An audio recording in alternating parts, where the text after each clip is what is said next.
عمران ریاض کا تو آپ کو پتہ چل ہی گیا ہے، اس کو کہ میں نے بتانا تو تھا نہیں ہم نے، اس لیے کہ وہ اس کی ایک جان بچائی تھی ہم نے۔ تو میرے ساتھ بھی یہ تھا، میں نے دی ہوئی تھی رولنگ، ٹھیک ہے؟ اور وہ جو سائفر تھا وہ بھی میں نے ہی جو ہے پڑھا ہوا بھی تھا، اور میں نے چیف جسٹس آف پاکستان کو بھی وہ بھیجا تھا کہ خدا را اس پہ آواز اٹھاؤ، یہ جو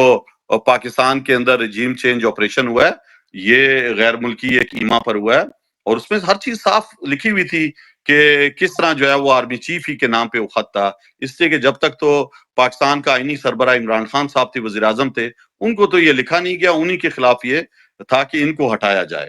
تو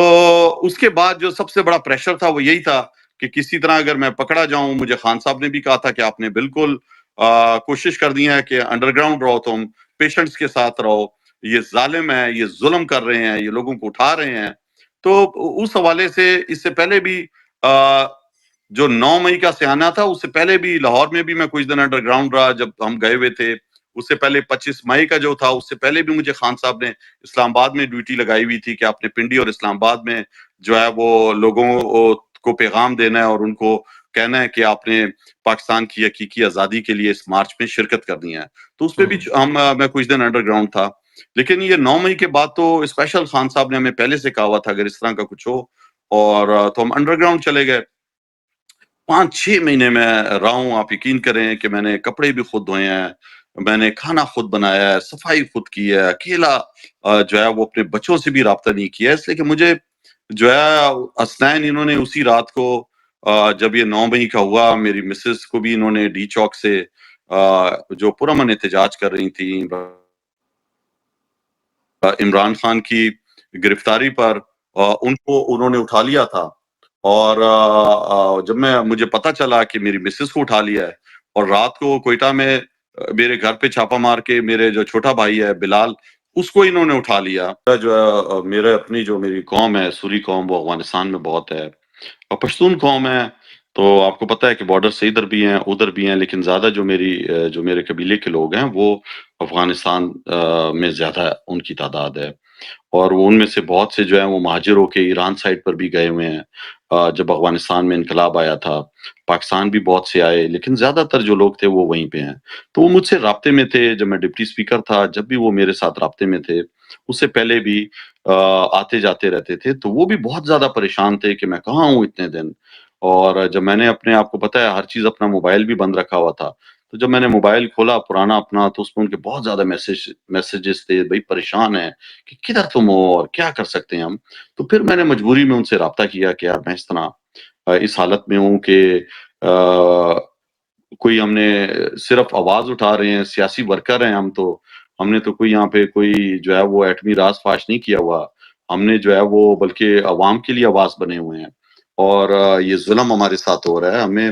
زبردستی نشانہ بنایا جا رہا ہے۔ تو اس وجہ سے آپ کو پتہ ہے پھر مجبور ہوا کہ میں جو ہے وہ دوسرے ملک ان سے میں نے کہا، اور انہوں نے میری مدد کی، اور اس طرح جو ہے میں یہاں سے ایک مشکل سفر تھا۔ آپ کو پتہ ہے کہ بارڈرز پہ بھی چمن بارڈر ہو گیا، یا آپ کا یہ دوسرا بارڈر جو ہے اس کو کیا کہتے ہیں، پشاور سے تورخم بارڈر، تو ان دونوں بارڈروں پہ بھی پہلے سے انہوں نے کہا ہوا تھا لوگوں کو، جو مجھے اطلاع ملی ہوئی تھی کہ اگر قاسم ہو گیا یا اور ہمارے ساتھی ہو گئے، مراد سعید ہو گیا، یا اس طرح اگر یہ کراس کرنا چاہیں، تو آپ کو پتہ ہے وہاں کے جو علاقائی لوگ ہوتے ہیں وہی یہ ساری کاروائی کرتے ہیں، جن کے دونوں طرف گھر ہوتے ہیں، تو ان کو پہلے سے لالچ دی ہوئی تھی کہ ان کو 15-15 کروڑ روپے دیں گے تمہیں، تو ان بندوں کو تم نے ہمارے حوالے کرنا ہے۔ تو ہم کوئی وہ جو لیگل جو آپ کا جو بارڈر ہے،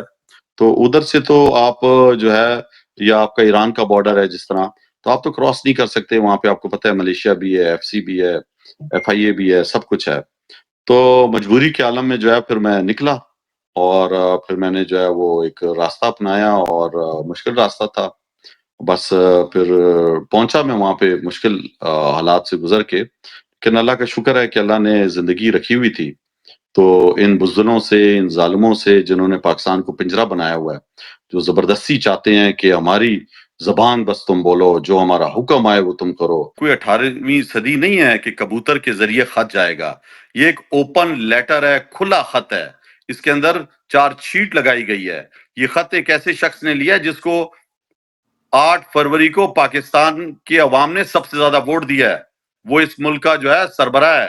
آئینی سربراہ ہے، جس کو لوگوں نے منتخب کیا تھا. آپ نے تو فارم 47 کے ذریعے اردلی بٹھا دی ہیں، عوام نے تو اس کو ووٹ دیا ہے. آئینی سربراہ تو ملک کا ایک قسم کا وہ ہے جس کو عوام نے چاہا ہے. اس سربراہ نے جو مالک ہے اس پاکستان کا، اس نے جو ہے اپنے ایک ادارے کے سربراہ کو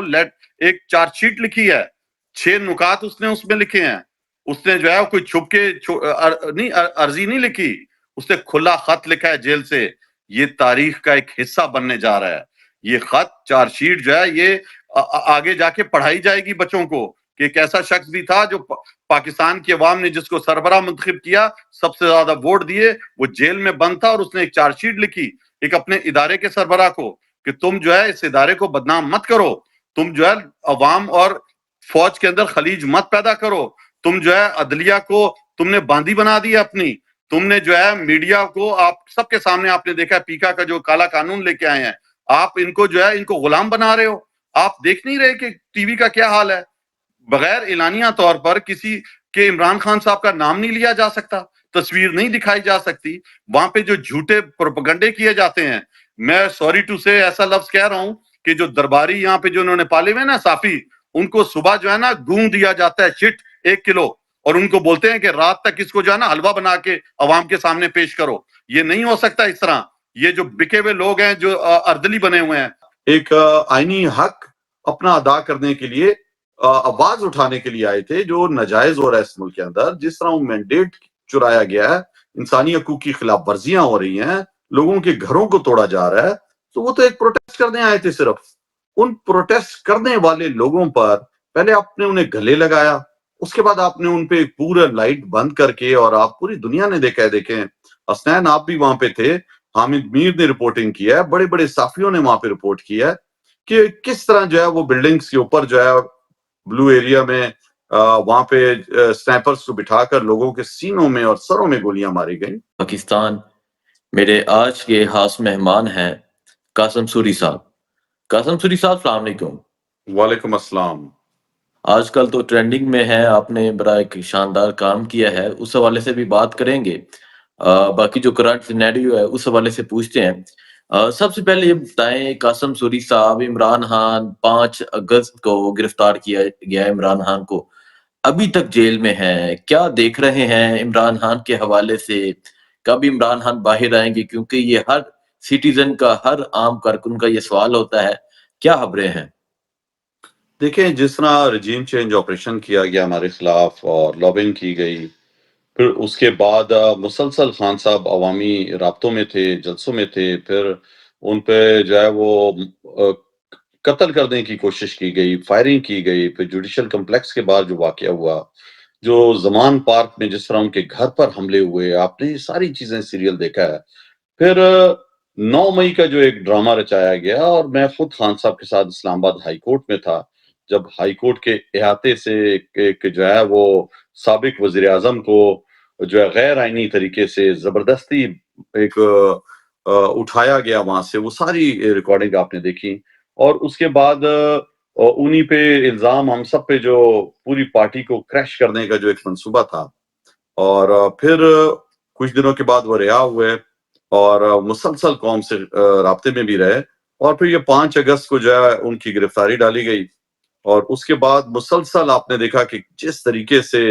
ان کے نام پر پابندی ہو گئی، ٹی وی پہ جو ہے ان کی تصویر پہ پابندی ہو گئی، اخبار میں، میڈیا میں کوئی نام نہیں لے سکتا تھا. اور اب تو 560 دن سے بھی میرے خیال زیادہ ہو گئے ہیں کہ وہ جیل میں ہیں. جیل تنہائی میں بھی رکھا گیا، ان کے لائٹ بند رکھی گئی، اور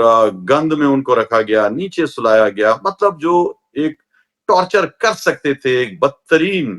ٹارچر سے ان کو گزارا ہے. لیکن دیکھیں جب ایک بندہ ایک مقصد پہ لگا ہونا، اور مقصد اتنا بڑا ہو اپنے ملک کو بچانا، تو آپ سوچیں وہ بھی ملک وہ جو اسلام کے نام پر دنیا میں واحد ملک ہو پاکستان، تو وہ اس کو بچانے کے لیے ان چوروں سے، لٹیروں سے، یہ جو آج مسلط ہیں ہم پہ، تو ایک عزم کا پہاڑ بنے ہوئے ہیں. اور آج تو دشمن بھی یہ کہہ رہا ہے کہ وہ سوچ بھی نہیں سکتے تھے کہ عمران خان صاحب اس بہادری سے، اس جرت سے، اور اس پیشن کے ساتھ جو ان کے اندر ایک ہے، ہم سب کو پتہ ہے کہ وہ آخری بال تک لڑتے ہیں اور پلان کرتے ہیں، تو آج وہ جیل کے اندر ظلم سہ رہے ہیں۔ ہمارے 20,000 سے زیادہ کارکن جو ہیں وہ جیلوں میں انہوں نے بند کیے، انہیں پارٹی چھڑوانے کے لیے زبردستی پریس کانفرنسز کروائی گئیں، الیکشن نہیں لڑنے دیا گیا، ڈرامہ کیا گیا۔ ان کی آپ دیکھیں نا کہ اہلیہ تک کو، جس کا کوئی کام نہیں ہے، بشرا بی بی جو ہے وہ کوئی سیاسی خاتون نہیں ہے، انہوں نے کوئی الیکشن نہیں لڑا، وہ کسی جو ہے وہ کیبنٹ کا حصہ نہیں تھیں، ان پر بھی جو ہے وہ صرف اس وجہ سے انہیں قید میں رکھا، اور آج پھر وہ قید میں ہیں کہ عمران خان کو اذیت پہنچے۔ آپ دیکھیں نا، ان کی بہنوں تک کو جیل میں ڈال دیا گیا انسانی حقوق کی خلاف ورزی کرتے ہوئے۔ وہ بیچاری آواز اٹھا رہی تھی صرف، وہ اور کیا کر رہی ہیں؟ اس کے ساتھ آپ نے دیکھا حسان نیازی، ان کا جو بھانجا ہے، اس کے ساتھ جو ظلم انہوں نے کیا۔ تو یہ ساری چیزیں عمران خان صاحب دیکھ رہے ہیں اور وہ اندر ڈٹے ہوئے ہیں، اور یہ جو چاہتے ہیں کہ کسی طرح ڈیل ہو جائے، کچھ ہو جائے۔ لیکن میں آپ کو ایک بات بتاؤں، جب آپ کا مقصد بڑا ہو نا، تو وہ اندر جیل میں بیٹھے ہوئے شخص جو ہے ایک آزاد آدمی ہے، اور یہ پورے ملک پہ قابض جو ہیں یہ غلام ہیں سارے۔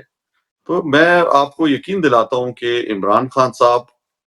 آج قوم کا حوصلہ بنے ہوئے ہیں جیل کے اندر رہتے ہوئے بھی، اور پوری قوم ان کے بیانیے پہ چل رہی ہے۔ ٹھیک ہے، اچھا ڈیل کی بات کی، کہ وہ چاہتے ہیں کسی طرح ڈیل ہو جائے۔ اس سے پہلے مذاکرات ہوئے، 3 سیشن مذاکرات کے ہوئے، 3-4 سیشن ہوئے، جس کے بعد عمران خان نے انکار کر دیا، کینسل کر دیا کہ اب مذاکرات نہیں ہوں گے۔ عمران خان کے جو مطالبات تھے 26 نومبر پہ جوڈیشل کمیشن، 9 مئی پہ، تو آپ سمجھتے ہیں کہ وہ اتنا بڑا سٹیپ لے سکتے ہیں کہ 9 مئی جو ایک بیانیہ بنانے کی کوشش کی گئی کہ وہ خود ہی اسی پہ جوڈیشل کمیشن بنا دیں؟ دیکھیں، خان صاحب نے اس سے پہلے 4 مطالبات رکھے ہوئے تھے، پھر وہ 2 مطالبات پہ آ گئے کہ صرف آپ جو ہے 9 مئی پر جوڈیشل کمیشن بنائیں، آپ سی سی کیمرہ جو ہے، ٹی وی کیمراز کی ریکارڈنگ لے کے آئیں، اور جس نے بھی کیا اس کو سزا دیں۔ کراس دا بورڈ، وہ پی ٹی آئی کا ہے نہیں ہے، جس کا بھی ہے اس کو آپ سزا دیں۔ اسی طرح انہوں نے کہا کہ یہ جو آپ نے جو 26 نومبر کو اسلام آباد میسیکر جو کیا ہے، جس طرح آپ نے بے دردی سے گولیاں ماری ہیں، آپ نے لوگوں کو، پرامن شہریوں کو، جو صرف اور صرف اسلام آباد ایک آئینی حق اپنا ادا کرنے کے لیے، آواز اٹھانے کے لیے آئے تھے، جو ناجائز ہو رہا ہے اس ملک کے اندر، جس طرح وہ مینڈیٹ چرایا گیا ہے، انسانی حقوق کی خلاف ورزیاں ہو رہی ہیں، لوگوں کے گھروں کو توڑا جا رہا ہے، تو وہ تو ایک پروٹیسٹ کرنے آئے تھے صرف۔ ان پروٹیسٹ کرنے والے لوگوں پر پہلے آپ نے انہیں گلے لگایا، اس کے بعد آپ نے ان پہ پورا لائٹ بند کر کے، اور آپ پوری دنیا نے دیکھا ہے، دیکھیں حسنین آپ بھی وہاں پہ تھے، حامد میر نے رپورٹنگ کیا ہے، بڑے بڑے صحافیوں نے وہاں پہ رپورٹ کیا ہے کہ کس طرح جو ہے وہ بلڈنگز کے اوپر جو ہے بلو ایریا میں وہاں پہ سنائپرز کو بٹھا کر لوگوں کے سینوں میں اور سروں میں گولیاں ماری گئیں۔ تو جس طرح آپ نے دیکھا ہے کہ ڈی چوک پر جو ظلم ہوا، اور جس طرح نہتے لوگوں پر جو ہے انہوں نے گولیاں برسائیں، شہید کیا لوگوں کو، اور خوف کی فضا اتنی پھیلائی کہ جو پیارے جن کے شہید ہوئے تھے یا زخمی ہوئے تھے، جب وہ ہسپتال گئے ہیں تو ہسپتال کے رجسٹر پھاڑ دیے گئے، وہاں پہ آپ نے دیکھا کہ صحافیوں کا داخلہ بند کر دیا گیا۔ تو یہ ساری چیزیں جو ہے یہ تاریخ کا حصہ بن چکی ہیں۔ تو خان صاحب نے تو ایک جوڈیشل کمیشن کی بات کی، اور آپ نے دیکھا کہ وہ انہوں نے آخر ٹائم تک بنایا نہیں، اور اس وجہ سے خان صاحب نے کہا کہ مذاکرات جو ہے وہ اب اس کا کوئی فائدہ نہیں ہے۔ حالانکہ خان صاحب نے ہمیشہ مذاکرات کی بات کی ہے، اور انہوں نے مذاکرات انہی سے کرنے کی بات کی ہے جن کے پاس طاقت ہے۔ انہوں نے ہمیشہ سے کہا، آپ نے دیکھا ہوگا 5 اگست سے پہلے بھی وہ کہتے رہے ہیں کہ میں مذاکرات کے لیے تیار ہوں۔ سیاسی بندہ جو ہے وہ ہمیشہ مذاکرات کے لیے تیار رہتا ہے، لیکن آپ یہ توقع کریں گے کہ وہ جو ہے کوئی ڈیل کر لیں، تو وہ اس طرح کی کوئی بات نہیں ہے۔ اچھا قاسم سوری صاحب، یہ بتائیں کہ ڈی چوک میں بلوچستان کے نوجوان بھی پہنچے جو شہید ہو گئے، اور پھر اس کی ڈیڈ باڈی لے کے جب جا رہے تھے تو وہاں موجود کارکنان کو گرفتار کر لیا گیا۔ ابھی بھی اٹک جیل میں بہت سے بلوچستان کے کارکنان ہیں۔ کتنے بلوچستان کے کارکنان تھے، اور پھر ان کے حوالے سے، کیونکہ وہ آپ کے زیادہ قریبی لوگ ہیں، تو کیا جذبات ہیں آپ کے؟ دیکھیں، بلوچستان سے 2-3 قافلے آئے۔ بلوچستان سے جو ہے سالار کاکڑ اپنا قافلہ لے کے آیا، اس کے بعد داؤچا جو صوبائی صدر ہے وہ اپنے قافلے میں لے کے آیا، صدام ترین وہاں سے آیا، ہماری وہاں سے خواتین تک آئیں، اور وہ پہلے پہنچے۔ تو جب وہ یہاں پہ پہنچے ہیں، آپ نے دیکھا کہ 26 نومبر کا جو میسیکر ہوا ہے اسلام آباد کا، اس کے اندر بلوچستان کے شروع میں جب ہمیں پتہ چلا 2 نوجوان جو ہے اس میں شہید ہوئے، اور ایک نوجوان کی میت جو ہے وہ سالار کاکڑ اور اس کے ساتھی لے کر جا رہے تھے، رستے میں انہیں روک لیا گیا، اور شہید کا ایک 16 سال کا جو بالغ بھی نہیں ہے بھائی، اس کو بھی جیل میں ڈال دیا گیا۔ سالار کاکڑ اور اس کے ساتھیوں کو، کسی کو اٹک جیل میں بند کر دیا گیا، کسی کو جیلم کے جیل میں ڈال دیا گیا، اور آج تک وہ جو ہے مختلف مقدمات کا سامنا کر رہے ہیں، اور ایک کے بعد ایک ان پر مقدمات اور بنا دیے جاتے ہیں۔ اسی طرح جو ہے وہ جو داؤد شاہ کاکڑ کے ساتھ ایک نوجوان آیا ہوا تھا، اس کی فاتحہ ضلع پشین بلوچستان میں مسجد میں ہو رہی تھی، اور وہاں پہ انتظامیہ پولیس جو ہے اندر جوتوں کے ساتھ اندر گھسی ہے مسجد میں، اور خوف پھیلایا اس کے بھائی پر، اس کے والد پر FIR کاٹی۔ تو اس خوف کو آپ دیکھیں کہ فاتحہ تک نہیں لینے دی جا رہی، اور ان کو کہا نہیں یہ شہید نہیں ہے، یہ تو مردار ہو گیا ہے۔ تو اتنا تذلیل کرنا، کیا ہم پاکستانی نہیں ہیں؟ کیا وہ جو آئے ہوئے تھے وہ پاکستانی نہیں تھے؟ وہ اپنا آئینی قانونی حق نہیں استعمال کر رہے تھے؟ وہ نہتے تھے یار، وہ نعرے لگا رہے تھے، وہ خوش تھے۔ جب گلے سے لگایا وہاں پر جو رینجرز کے جو اہلکار تھے، تو پورا پاکستان خوش ہوا کہ یار دیکھو ایک یہاں پہ اس طرح کا ماحول نہیں ہوگا۔ لیکن اچانک ایک پری پلان طریقے سے، جس طرح محسن نقوی نے بھی کہا تھا کہ میں اتنے منٹ میں صفایا کر دوں گا، اور آپ کے نام نہاد جو ان کے چمچے جو صافی ہیں، یہ جو درباری ہیں، انہوں نے بھی پہلے ٹویٹ کر کے بتا دیا تھا کہ یہاں پہ جو ہے نا اتنے 100 سر اور اس طرح کی ٹویٹ انہوں نے کیے کہ میں سمجھتا ہوں دیکھیں یہ پری پلانڈ چیزیں جو کر رہے ہیں خوف پھیلانے کے لیے لوگوں کو، اور بلوچستان جو پہلے سے جہاں جو دہشت گردی کا نشانہ بنا ہوا ہے، جہاں پہ پہلے سے گم شدہ لاشیں مل رہی ہیں، جہاں پر جو ہے خوف پھیلایا ہوا ہے، جہاں پہ آج حکومت کی ریٹ نہیں رہی ہے۔ آپ ابھی دیکھیں کلات کے پاس جو ہے وہ کتنے لوگوں کو شہید ہو گئے ہیں، فورسز کے لوگ بھی شہید، اور عام جو بلوچستان کے جو علیحدگی پسند جو تحریک چلا رہے ہیں وہ بھی شہید ہوئے ہیں۔ تو ریٹ تو رہی نہیں ہے بلوچستان میں۔ آپ جو قومی پارٹی ادارے کے اندر بھی جو حقوق مانگنے کے لیے اسلام آباد آتی ہے، اگر مارنگ بلوچ بھی آتی ہے تو اس کو بھی آپ جواب دے دیتے ہو۔ اگر پاکستان تحریک انصاف جو پوری پاکستان کی جماعت ہے اس کا نوجوان بھی آتا ہے تو آپ اس کے سینے میں اسلام آباد میں گولیاں اتار دیتے ہو، آپ اس کی بلوچستان کے اندر فاتحہ نہیں ہونے دیتے۔ اب جا کر جو ہے 2 دن پہلے ہمیں ایک اور نوجوان کا پتہ چلا ہے کہ وہ بھی شہید ہوا، اور صرف اس خوف سے اس کے ماں باپ نے نہیں بتایا کہ کہیں پھر بےرومتی نہ ہو لاش کی، کہیں فاتحہ نہ لینے دی جائے۔ تو آپ دیکھیں یہ کس طرح کی انسانیت، یہ کیا ہو رہا ہے اس ملک کے اندر۔ تو میں سمجھتا ہوں کہ بلوچستان بھی اسی طرح عمران خان صاحب پاپولر ہیں بلوچستان میں جس طرح دوسرے صوبوں میں ہیں، تو ان کو سب سے بڑی تکلیف یہی ہے کہ عمران خان نے رنگ، نسل، مذہب، قومیت، فرقہ پرستی کو ختم کر دیا ہے، سب کو ایک پاکستانی بنا دیا ہے، اور وہ ایک سوچ کے نوجوان پوری پاکستان سے آئے تھے اسلام آباد، اور اس کے اندر آپ نے دیکھا بلوچستان کے بھی 3 نوجوان جو ہے وہ شہید ہوئے ہیں، ہمارے کئی ورکر جو ہے وہ زخمی ہوئے ہیں، گولیاں لگی ہیں، نصیب اللہ کلیوال اس کے جو ہے 2 پیروں میں گولیاں لگی ہیں، اسی طرح ہمارا جو ہے وہ یہ 3 نوجوان شہید ہوئے ہیں۔ تو یہ جو ہے ظلم جو ہے وہ انہوں نے کیا ہے، اور اس کا حساب ان کو دینا پڑے گا۔ اچھا قاسم سوری صاحب یہ بتائیں کہ آپ نے ظلم کی بات کی، ایک طرف مذاکرات بھی ہوئے تحریک انصاف کے، کل عمران خان نے خط لکھا آرمی چیف کو، اور خط میں جو چیزیں لکھیں وہ آپ نے دیکھ لی ہوں گی، تو کیا سمجھتے ہیں اس خط سے کوئی مثبت اثرات آئیں گے؟ کیونکہ سیکیورٹی ذرائع تو کہتے ہیں ہمیں خط موصول نہیں ہوا، لیکن یہ جو خط آفیشیلی ہر جگہ تو پھیل گیا ہے، سو کیا سمجھتے ہیں اب حالات کس طرف جائیں گے، اور کیا کوئی چیزیں تحریک انصاف کے لیے بہتر ہو پائیں گی؟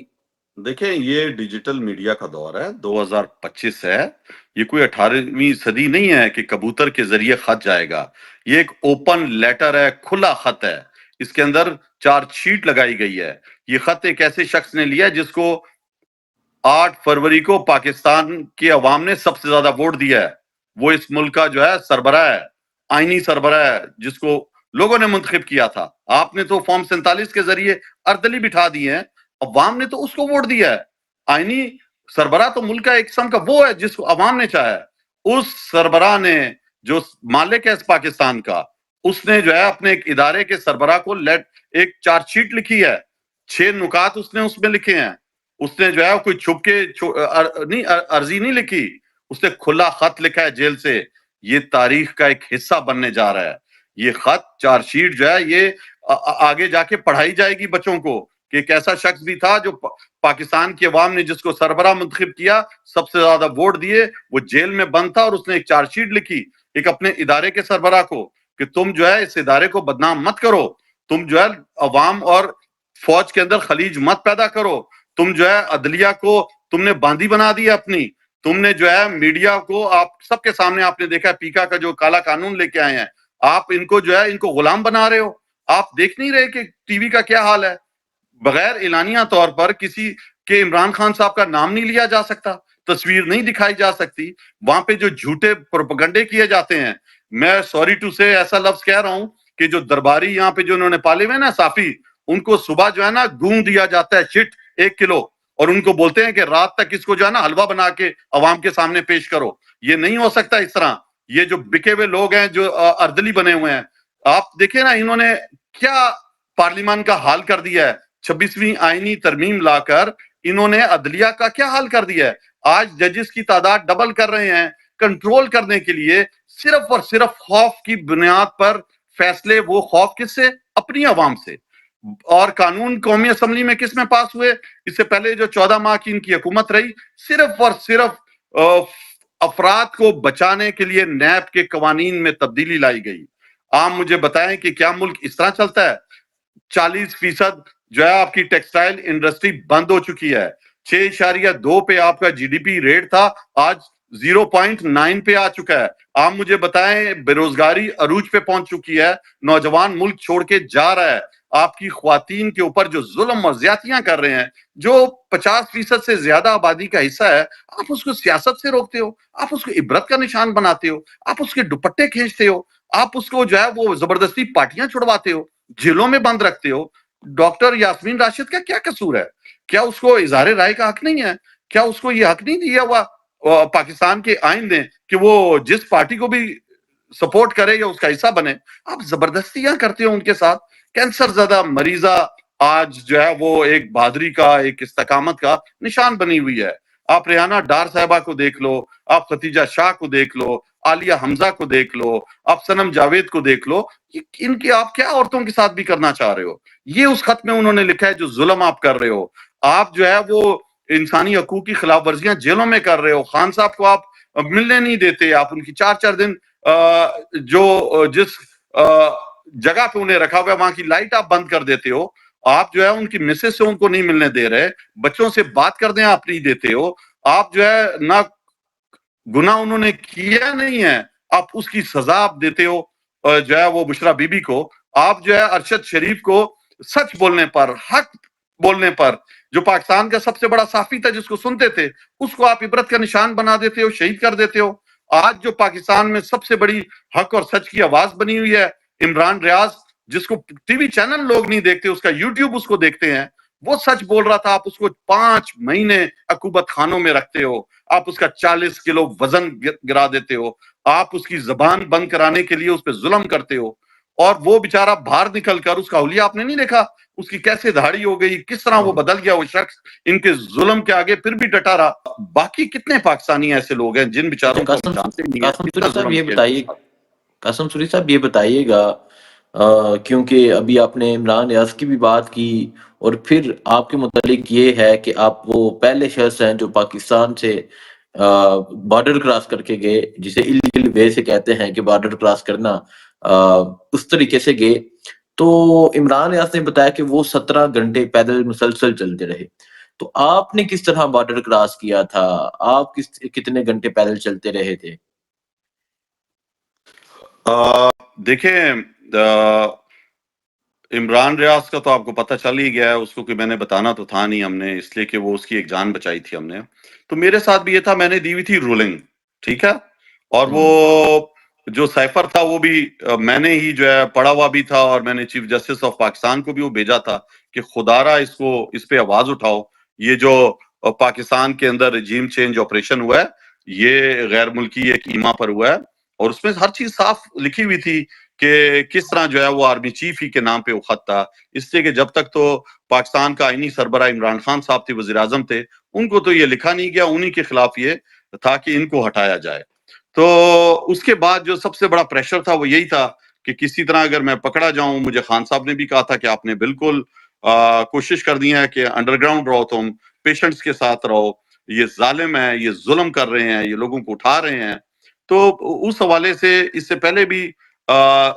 جو 9 مئی کا سیانہ تھا، اس سے پہلے بھی لاہور میں بھی میں کچھ دن انڈر گراؤنڈ رہا جب ہم گئے ہوئے تھے۔ اس سے پہلے 25 مئی کا جو تھا، اس سے پہلے بھی مجھے خان صاحب نے اسلام آباد میں ڈیوٹی لگائی ہوئی تھی کہ آپ نے پنڈی اور اسلام آباد میں جو ہے وہ لوگوں کو پیغام دینا ہے اور ان کو کہنا ہے کہ آپ نے پاکستان کی حقیقی آزادی کے لیے اس مارچ میں شرکت کرنی ہے۔ تو اس پہ بھی میں کچھ دن انڈر گراؤنڈ تھا۔ لیکن یہ 9 مئی کے بعد تو اسپیشل خان صاحب نے ہمیں پہلے سے کہا ہوا تھا اگر اس طرح کا کچھ ہو، اور تو ہم انڈر گراؤنڈ چلے گئے۔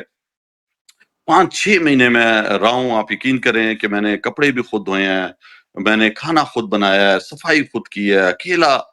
جو ہے وہ اپنے بچوں سے بھی رابطہ نہیں کیا، اس لیے کہ مجھے جو ہے اسنین انہوں نے اسی رات کو جب یہ 9 مئی کا ہوا، میری مسز کو بھی انہوں نے ڈی چوک سے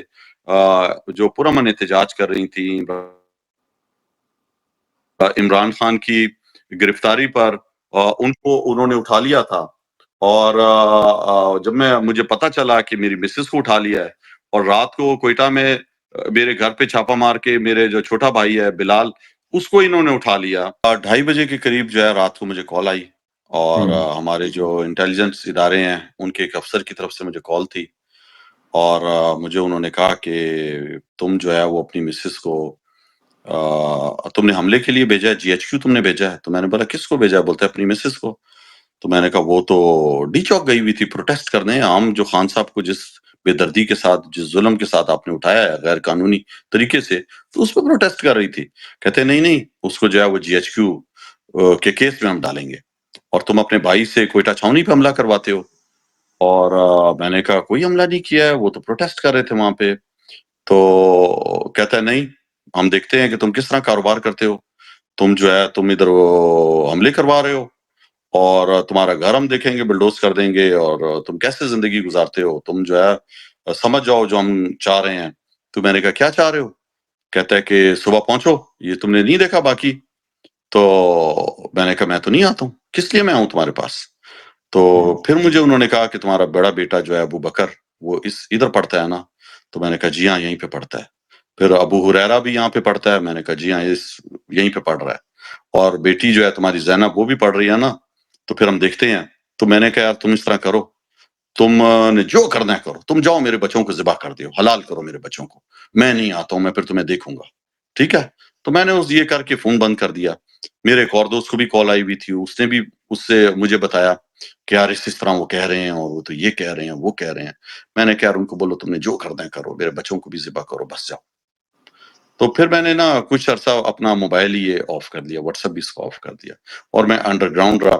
اور آپ سوچیں وہ وقت کہ میری مسز کو بھی پکڑ لیا، ہم ایک فلیٹ میں رہ رہے تھے کرائے کے، وہ فلیٹ سے بچوں کو میں نے بھگایا، وہ بچے میرے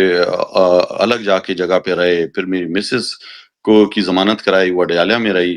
پھر اس کو ضمانت کرائی اور وہ بچوں کے پاس گئی۔ اس کے بعد آپ سوچیں کہ میرا بھائی جو ہے وہ 2-2.5 مہینے اس کو جیل میں انہوں نے رکھا، اس کو یہی کہ مجھے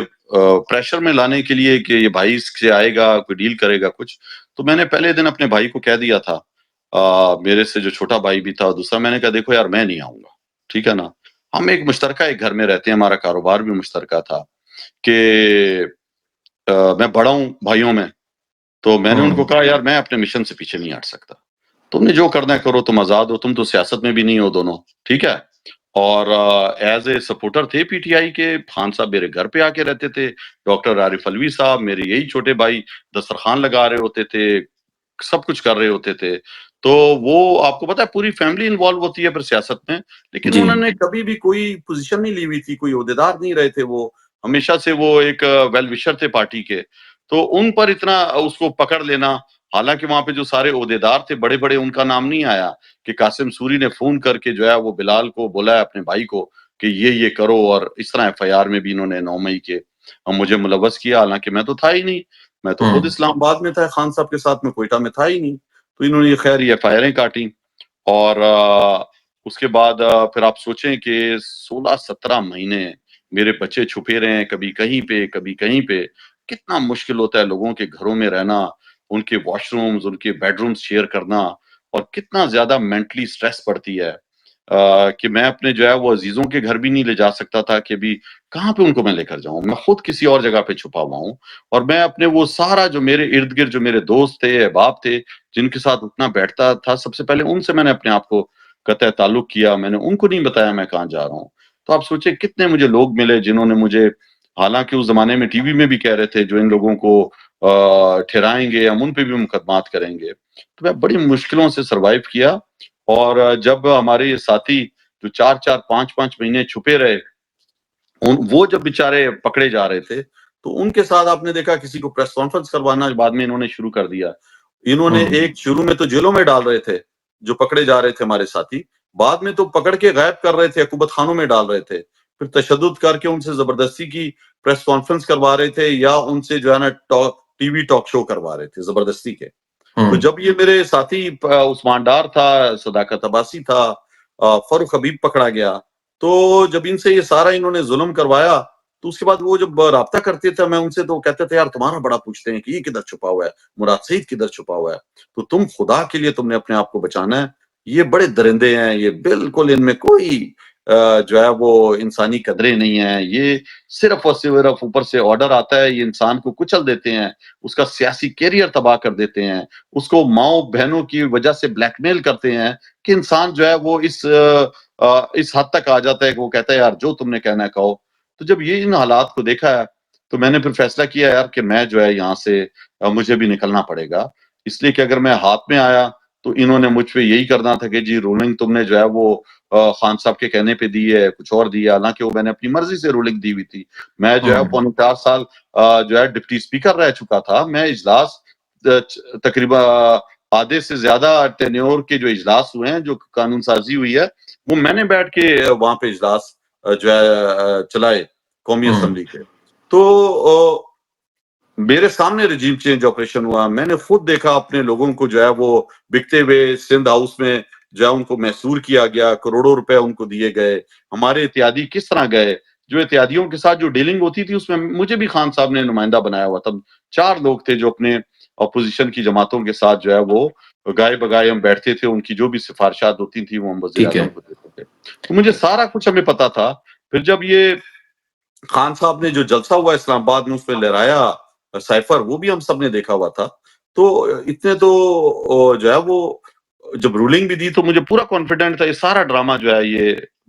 غیر ملکی ایما پہ ہو رہا ہے، اور یہ سارے جو ہے ایک خان صاحب کو نشانہ بنایا جا رہا ہے ہماری حکومت نہیں تو قاسم سوری صاحب آپ نے فیصلہ کیا کہ اب آپ کو یہاں سے نکل جانا چاہیے. جی ہاں. تو کس طرح وہ سفر تھا، کس طرح نکلے، اور اتنا بڑا رسک لینا اپنی جان پہ رسک ہوتا ہے؟ بات یہ ہے کہ میرا جو ہے میری قوم ہے سوری قوم، وہ افغانستان میں بہت ہے، اور پشتون قوم ہے. تو آپ کو پتہ ہے کہ بارڈر سے ادھر بھی ہیں ادھر بھی ہیں، لیکن زیادہ جو میرے قبیلے کے لوگ ہیں وہ افغانستان میں زیادہ ان کی تعداد ہے. اور وہ ان میں سے بہت سے جو ہیں وہ مہاجر ہو کے ایران سائڈ پر بھی گئے ہوئے ہیں. جب افغانستان میں انقلاب آیا تھا پاکستان بھی بہت سے آئے، لیکن زیادہ تر جو لوگ تھے وہ وہیں پہ ہیں. تو وہ مجھ سے رابطے میں تھے جب میں ڈپٹی اسپیکر تھا، جب بھی وہ میرے ساتھ رابطے میں تھے، اس سے پہلے بھی آتے جاتے رہتے تھے. تو وہ بھی بہت زیادہ پریشان تھے کہ میں کہاں ہوں اتنے دن. اور جب میں نے اپنے آپ کو پتہ ہے ہر چیز، اپنا موبائل بھی بند رکھا ہوا تھا، تو جب میں نے موبائل کھولا پرانا اپنا تو اس میں ان کے بہت زیادہ میسیجز تھے، بھائی پریشان ہیں کہ کدھر تم ہو اور کیا کر سکتے ہیں ہم. تو پھر میں نے مجبوری میں ان سے رابطہ کیا کہ یار میں اس طرح اس حالت میں ہوں کہ کوئی ہم نے صرف آواز اٹھا رہے ہیں، سیاسی ورکر ہیں ہم نے تو کوئی یہاں پہ کوئی جو ہے وہ ایٹمی راز فاش نہیں کیا ہوا. ہم نے جو ہے وہ بلکہ عوام کے لیے آواز بنے ہوئے ہیں، اور یہ ظلم ہمارے ساتھ ہو رہا ہے، ہمیں زبردستی نشانہ بنایا جا رہا ہے. تو اس وجہ سے آپ کو پتہ ہے پھر مجبور ہوا کہ میں جو ہے وہ دوسرے ملک ان سے میں نے کہا اور انہوں نے میری مدد کی، اور اس طرح جو ہے میں یہاں سے ایک مشکل سفر تھا. آپ کو پتہ ہے کہ بارڈرز پہ بھی چمن بارڈر ہو گیا یا آپ کا یہ دوسرا بارڈر جو ہے اس کو کیا کہتے ہیں پشاور سے تورہم تورخم بارڈر، تو ان دونوں بارڈروں پہ بھی پہلے سے انہوں نے کہا ہوا تھا لوگوں کو، جو مجھے اطلاع ملی ہوئی تھی کہ اگر قاسم ہو گیا یا اور ہمارے ساتھی ہو گئے، مراد سعید ہو گیا یا اس طرح اگر یہ کراس کرنا چاہیں تو آپ کو پتہ ہے وہاں کے جو علاقائی لوگ ہوتے ہیں وہی یہ ساری کاروائی کرتے ہیں جن کے دونوں طرف گھر ہوتے ہیں، تو ان کو پہلے سے لالچ دی ہوئی تھی کہ ان کو 15-15 کروڑ روپے دیں گے تمہیں تو ان بندوں کو تم نے ہمارے حوالے کرنا ہے۔ تو ہم کوئی وہ جو لیگل جو آپ کا جو بارڈر ہے تو ادھر سے تو آپ جو ہے یا آپ کا ایران کا بارڈر ہے جس طرح تو آپ تو کراس نہیں کر سکتے، وہاں پہ آپ کو پتہ ہے ملیشیا بھی ہے، ایف سی بھی ہے، ایف آئی اے بھی ہے، سب کچھ ہے۔ تو مجبوری کے عالم میں جو ہے پھر میں نکلا اور پھر میں نے جو ہے وہ ایک راستہ اپنایا اور مشکل راستہ تھا، بس پھر پہنچا میں وہاں پہ مشکل حالات سے گزر کے، لیکن اللہ کا شکر ہے کہ اللہ نے زندگی رکھی ہوئی تھی، تو ان بزدلوں سے، ان ظالموں سے جنہوں نے پاکستان کو پنجرہ بنایا ہوا ہے، جو زبردستی چاہتے ہیں کہ ہماری زبان بس تم بولو، جو ہمارا حکم آئے وہ تم کرو، تم اندھے ہو جاؤ، تم گونگے ہو جاؤ، تم بہرے ہو جاؤ، بس تم ہماری تابع کرو، جو ہم تمہارا حکم دے وہ کرو، تو وہ تو کر نہیں سکتے تھے ہم۔ تو ٹھیک ہے اس مشکل میں پھر میں نکلا